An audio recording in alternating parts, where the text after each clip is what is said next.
Well, this horrifying attack has now been declared a terrorist incident. The police are continuing to investigate, but the initial circumstances do suggest that the designation as a terrorist incident is the right one, as more of the facts are established in what is very early investigation phase at the moment. We will, of course, be sharing those with the public. There isn't any further information we can give at this stage other than that this horrifying attack has now been declared a terrorist incident. Connections to Iran, perhaps? Well, it's very early to say what the motivations of this attacker may have been, and it would be improper for me to speculate whilst the facts are being established. But as soon as more facts are established, then we will, of course, be keeping the public updated.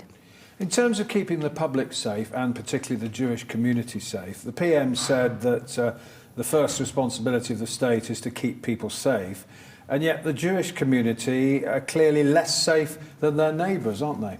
Well, look, I want to be very clear that this is a horrifying attack. It is now being declared as a terrorist incident, and my thoughts are with the victims, their families, and the wider community as well. An attack on our Jewish community is an attack on us all, and we take the safety of our Jewish community very seriously. The government has already been taking action on security, on making sure that our synagogues, our community centres, our Jewish schools are well protected.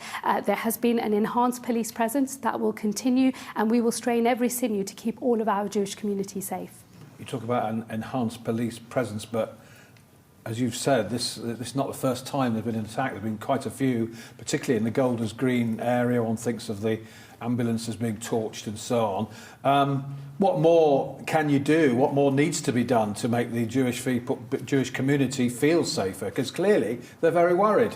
Oh, look, my first responsibility is to make sure that on the security side of the picture and also with policing that we are doing absolutely everything that we can. That's why the government has recently announced an uplift in funding for Project Servitor, which is responsible for putting more specialist and plainclothes police officers within some of our Jewish community areas. I will make sure we do everything in our power to keep our community safe, but we're also very clear as a government that we have to tackle the root causes of anti-Semitism that is leading to this environment in which our Jewish community is coming under attack.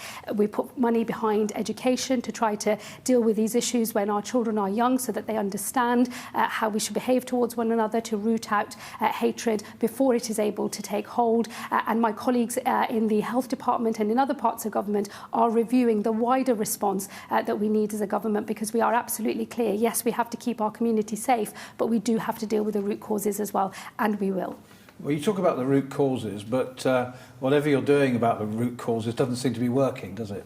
Well, look, we are already taking a large amount of action on security, on policing, and on funding for protective security as well. We will go further as the situation develops, and I will make sure that we are doing everything that we possibly can. But we are clear also that we, as a government, need to respond to the wider societal issues that we are seeing, so that we're straining every sinew to keep our community safe. Of course, some of these measures take some time to take effect. Education programmes will take time, but we are clear that they are the right things to do, and we are reviewing where further we can go as well.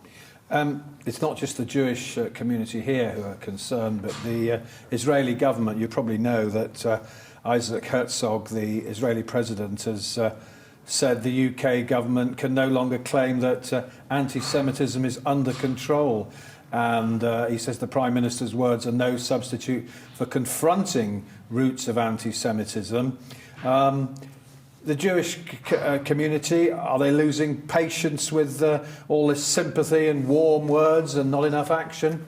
Well, look, I'm very clear. Our Jewish community are a part of our community here in the United Kingdom, and I want them to feel safe. I do not want Jewish people in our country to be leading a smaller life or to have to build ever higher walls in order to keep themselves safe. These are not warm words. They are a statement of intent and what is not acceptable in our country. I will not tolerate a situation where our Jewish citizens have to lead smaller lives compared to the rest of us. That is not acceptable to me. It is why we are taking very clear action on security, on protective security for the community, on more policing within the community, and every other measure that we can to keep people safe, but also acknowledging that we do have to deal with the root causes. They will take longer to deal with because these issues of anti-Semitism did not appear overnight. It is, as we know, often described as the oldest hatred, but I'm very clear that this government can and will take the action that is needed to root out anti-Semitism from our country for all.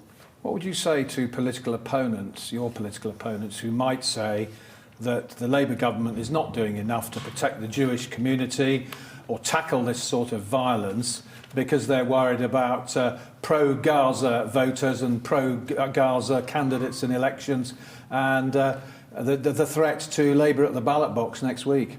I think it's absolutely abhorrent for anybody to try to play party politics with issues of safety of our Jewish community in this country, or indeed of any of our citizens in this country. This is not a party political football for anybody to be knocking around, and there is nothing other than the safety of our Jewish community that is in my mind when I'm taking the action that I am taking as Home Secretary, and I know that applies across government. This has everything to do with keeping our own people in our own country safe, and any suggestion otherwise I think is absolutely abhorrent. Do you have any more information for us on the condition of the two people who've been stabbed?